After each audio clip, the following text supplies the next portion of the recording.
Communiqué. Décision de la CIJ. Gabon et Guinée équatoriale fixent leurs frontières. La Haye, 19 mai 2025. C'est une page d'histoire qui se tourne.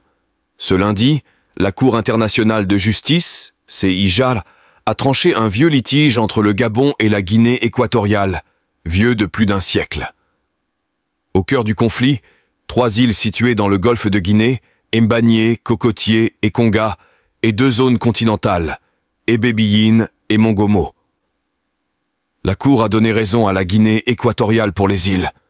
En revanche, elle a reconnu la souveraineté du Gabon sur les 2 régions terrestres. Retour sur un vieux désaccord. Tout commence en 1900, quand la France et l'Espagne signent un accord pour fixer leurs frontières coloniales. Mais les îles Mbagné, Cocotier et Konga ne sont pas clairement mentionnées dans le traité. Ambiguïté qui va semer le trouble. À l'indépendance de la Guinée équatoriale en 1968, ce pays revendique les îles, estimant qu'elles faisaient partie de ses territoires historiques, tout comme l'île voisine de Corisco.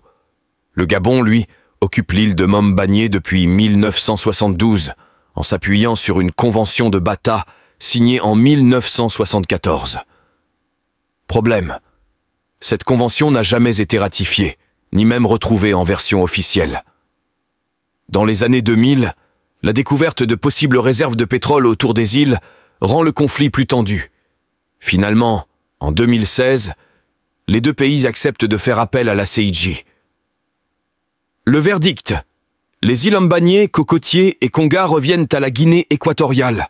La CIJ s'est appuyée sur les accords coloniaux et la continuité juridique entre l'Espagne et la Guinée équatoriale. Les territoires d'Ebébiyine et Mongomo, eux, sont officiellement reconnus comme faisant partie du Gabon. La Cour a validé une ligne frontalière plus favorable au Gabon, abandonnant l'ancienne référence à la rivière Kié. Une nouvelle ère ? Avec cette décision du 19 mai 2025, la frontière est enfin fixée. C'est une victoire pour la stabilité et une occasion pour les 2 États de relancer leur coopération régionale. Le défi reste maintenant de délimiter la frontière maritime, encore non tranchée par la Cour. Mais l'essentiel est là. Les bases d'un futur plus apaisé sont posées.